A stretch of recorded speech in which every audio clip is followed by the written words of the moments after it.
Hi this is Naresh Kumar. Welcome back maths Naresh ఈ class.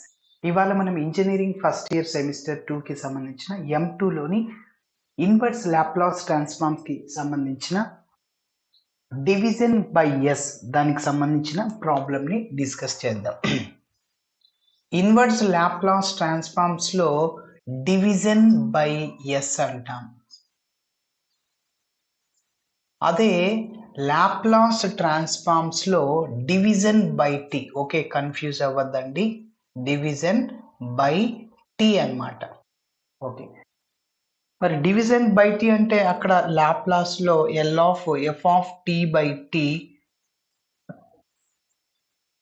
Is equal to integral s tends to infinity L of capital F of tea ds by t కానీ t square కానీ అలా ఉన్నప్పుడు by t square ఉందనుకో 2 సార్లు s tends to infinity L of F of tea DS into DS. Okay, సరే, ఇక్కడ మనకి division by S అంటే ఎల్ ఇన్వర్స్ ఆఫ్ 1 బై ఇక్కడ ఎస్ స్క్వేర్ ఇంటూ ఏదైనా ఒక ఫంక్షన్ ఎస్ ప్లస్ 1 అలా ఉన్నప్పుడు 1 బై ఎస్ క్యూబ్ అలా ఉన్నప్పుడు ఏంటంటే ఫార్ములా చూడండి, ఇక్కడ 1 బై ఎస్ క్యూబ్ ఉంది, అవునా? 1 బై ఎస్ క్యూబ్ అంటే 3 times integration 0 to T L inverse of ఇదంతా ఎఫ్ ఆఫ్ ఎస్ అనుకుంటే, అంటే మిగిలింది 1 బై ఎస్ స్క్వేర్ ప్లస్ 1ని ఎఫ్ ఆఫ్ ఎస్ అనుకుంటే డిటి అంటే 3 టైమ్స్ మనం ఇంటిగ్రేషన్ చేసి లిమిట్స్ని సబ్స్టిట్యూట్ చేయాలి. ఓకే, సరే, ఇది ఫర్ ఎగ్జాంపుల్ ఇక్కడ డినామినేటర్లో ఎస్ స్క్వేర్ ఉందనుకో 2 సార్లు ఇంటిగ్రేషన్ చేస్తే సరిపోతుంది. ఫర్ ఎగ్జాంపుల్ డినామినేటర్లో ఒక ఎస్ ఉంది, ఒకసారి ఇంటిగ్రేషన్ చేస్తే సరిపోతుంది. ఓకేనా? మరి ఇప్పుడు స్టెప్ బై స్టెప్ చేద్దాం. ఓకే, ఇప్పుడు స్టెప్ బై స్టెప్ చేద్దాం. చూడండి, L inverse of 1 by yes cube into s square plus 1. Okay, దీన్ని నేను ఇలా రాస్తున్నాను, L inverse of 1 by yes square plus 1 అంటే ఇదంతా F of s divided by yes square. డినామినేటర్లో ఎస్ క్యూబ్, ఇది డినామినేటర్లో s square s cube s అలా వస్తే ఇలా రాసేయాలి. న్యూమరేటర్లో ఆ 1 బై ఎస్ క్యూబ్ పక్కన ఉండేదంతా ఇంకొక ఫంక్షన్ అన్నమాట, ఎఫ్ ఆఫ్ ఎస్ అనుకుంటాం. ఓకేనా? ఎస్. ఇప్పుడు నేను ఒక లైన్ రాస్తున్నా, బై యూజింగ్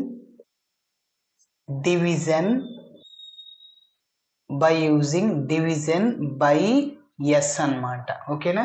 సో ఫార్ములా డైరెక్ట్గా రాస్తున్నా, 3 times integration integral 0 to T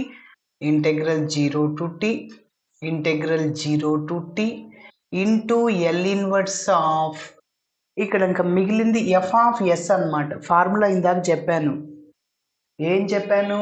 L inverse of 1 by yes cube into F of yes.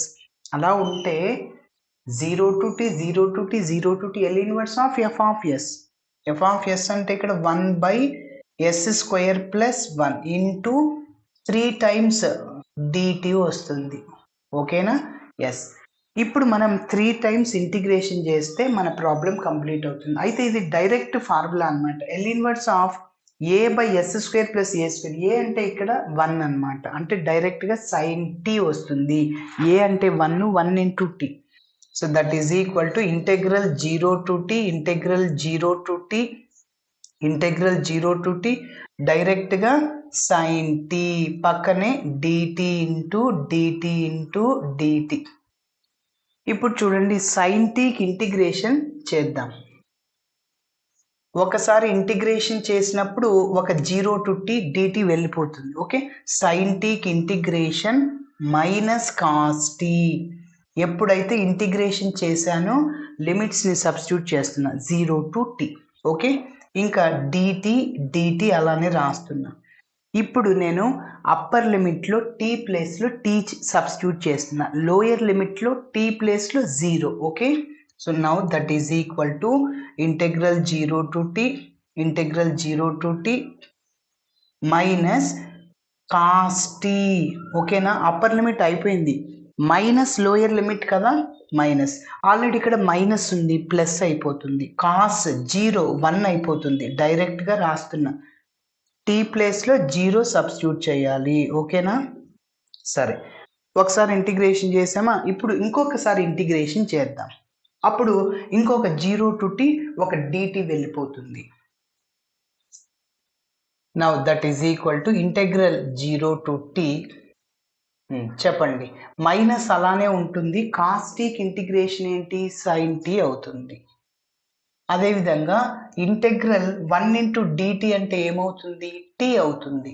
Integral dx x అంటాం కదా, అదేవిధంగా ఇంటెగ్రల్ dt t. సరే, మరి ఇప్పుడు కూడా ఇంటిగ్రేషన్ చేశాను, లిమిట్స్ని సబ్స్టిట్యూట్ చేస్తున్నా 0 to t. ఇంకా చివరిలో ఇంకొక dt అట్లనే వస్తుంది.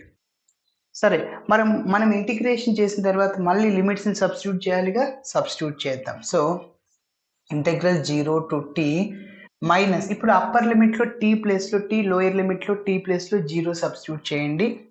Minus sine t plus t. ఓకేనా?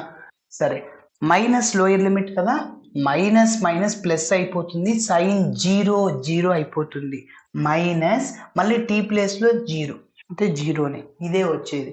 లోయర్ లిమిట్ అంతా ఏమైపోతుంది, 0 అయిపోతుంది. ఎందుకు sir, minus minus plus sine 0 t ప్లేస్లో 0, సో 0నే. ఓకే, ఇంకా లాస్ట్ ఇంకొకసారి ఇంటిగ్రేషన్ చేసి లిమిట్స్ని సబ్స్టిట్యూట్ చేస్తే మన ప్రాబ్లం కంప్లీట్ అవుతుంది.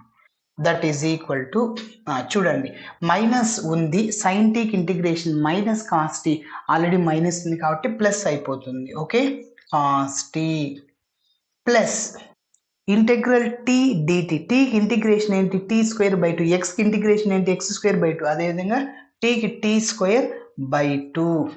ఎస్, మళ్ళీ ఇంటిగ్రేషన్ చేసిన వెంటనే లిమిట్ సబ్స్టిట్యూట్ చేయాలిగా, so 0 to t.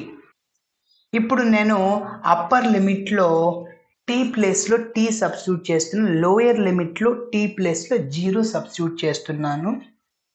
Cos tea plus t square by 2. Upper limit అయిపోయిందా, మైనస్ లోయర్ లిమిట్. ఇప్పుడు t ప్లేస్లో 0, కాస్ 0 ఏమవుతుందంటే 1 అయిపోతుంది. మైనస్ 0 స్క్వేర్ బై 2 అంటే 0నే అనమాట. ఇక్కడ వరకు రాస్తే సరిపోద్ది. నువ్వు ఇంకొక స్టెప్ చేయొచ్చు, LCM 2. ఇంకొక స్టెప్ చేస్తున్నాను, LCM 2. సో కాబట్టి ఇప్పుడు దీనికి LCM లేదు, LCMతో మల్టిప్లై చేయండి. అంటే 2 కాస్ టీ ప్లస్ LCM ఉంది కాబట్టి న్యూమరేటర్ అలానే రాయండి, LCM లేదు, LCMతో మల్టిప్లై చేయండి. ఓకేనా? సో ఇలా చేయాలి. Thanks for watching my video. Video నచ్చితే ఖచ్చితంగా మీ ఫ్రెండ్స్ కూడా షేర్ చేయండి. బాయ్.